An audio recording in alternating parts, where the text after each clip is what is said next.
Hey guys, welcome to techENT.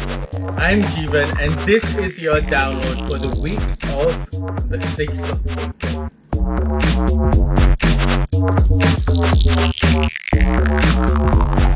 So let's kick off this week's download with a little bit of Samsung news. Yep, that's right, Samsung is at it again. The South Korean company has announced 3 new entries into the Galaxy A series. The A41, A51 and A71 join the ever-growing mid-range series. However, it looks like these entries are incremental updates to the already available A40, A50 and A70. That said, the A51 and A71 will be Samsung's first mid-range 5G phones, coming with the Exynos 980. The A41 will be running MediaTek's Helio P65 processor. Aside from getting a hardware refresh, the A70 was slated to get its big Android 10 update this week. However, the update was pulled after reports started flowing in of devices getting bricked after updating. Apparently, this was due to a hardware mismatch in the code, which led to devices stopping to charge. Don't worry, Samsung has already pulled the update. It also looks like the M31 suffered a similar fate. So if you have the Galaxy A70 or the Galaxy M31, maybe it would be a little wiser to wait till Samsung announces a new round of update. If you're in Malaysia, you may have had issues with your internet over the past week. It seems like there was a fault with the cables undersea. These cables provide physical connectivity for the internet. Now, this disruption of course comes at a very unfortunate time, with everybody working from home and staying indoors. Connections primarily to US and Hong Kong were specifically affected. It seems like VPNs also faced issues during this time. TM has already fixed the issue by rerouting traffic through its own Cahaya Malaysia cable.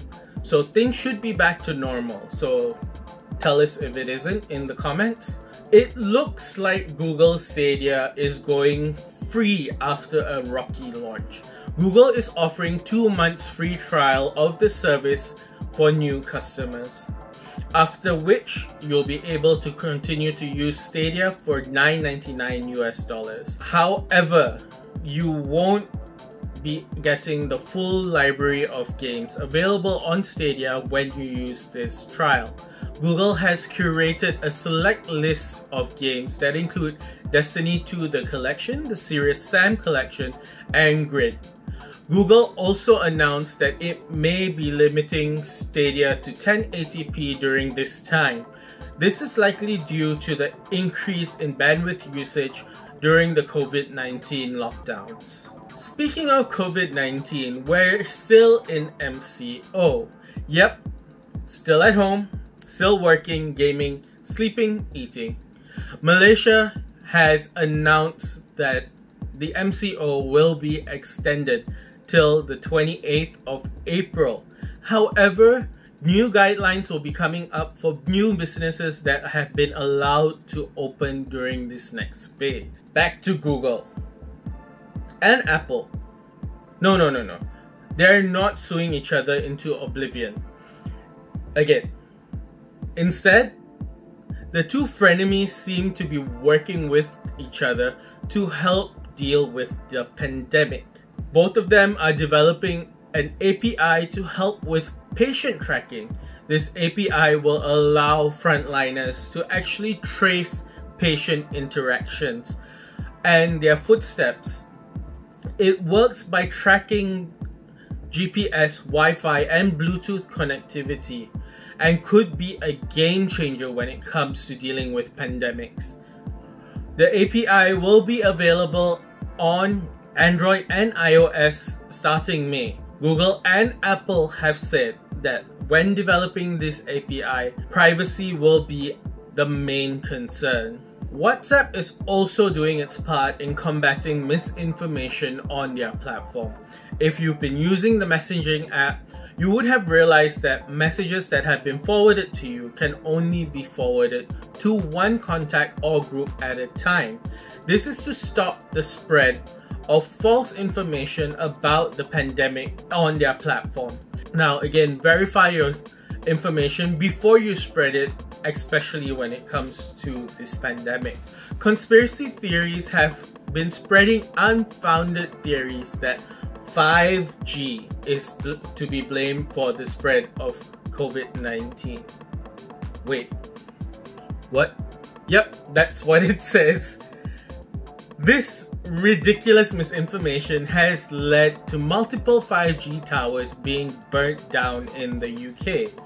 People, don't go burning down cell towers. Think about it. If you burnt down the cell towers, how are you going to be asking for help? Anyways, back to the story. This misinformation was first spread with a Chinese protest video where they were burning a 5G tower to protest certain government actions.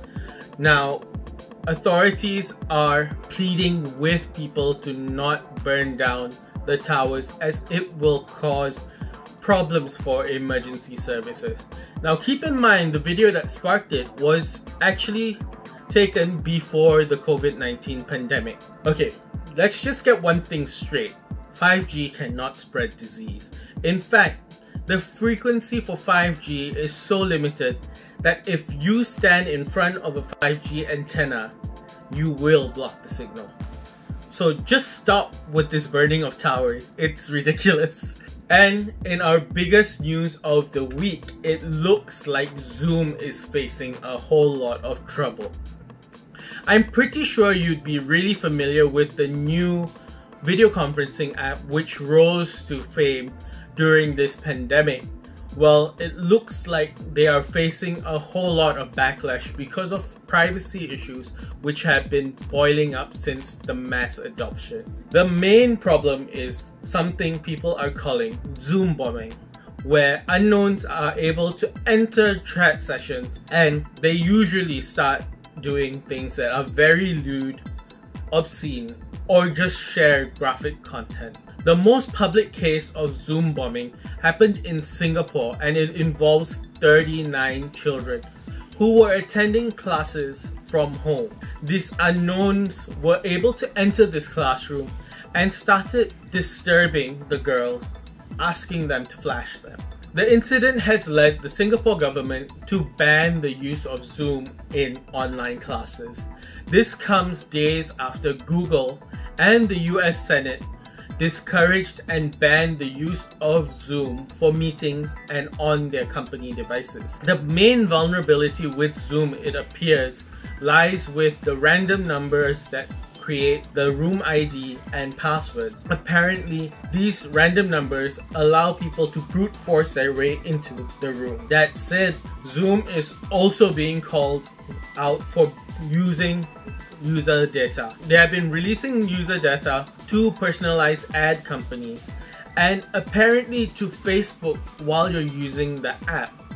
The app also allows the host to track whether you are actively viewing the window during the call. So it's a lot of privacy invasion happening, but the biggest faux pas that Zoom has done is false advertising. Initially, if you went to the website, it said that the company was able to use end-to-end encryption during the call. Now, the CEO himself has actually come out to say that this is not possible. Instead, they just encrypt the data stream. So, I don't think it's a very nice time to be Zoom at the moment. And that's all we have for this week. As always, don't forget to like and subscribe. Maybe even turn on the notification bell and you'll know when our latest content is up.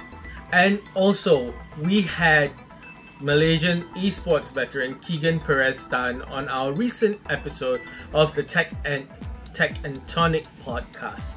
Do stay safe. I'm Jeevan and this has been your techENT download, and I'll see you in the next one.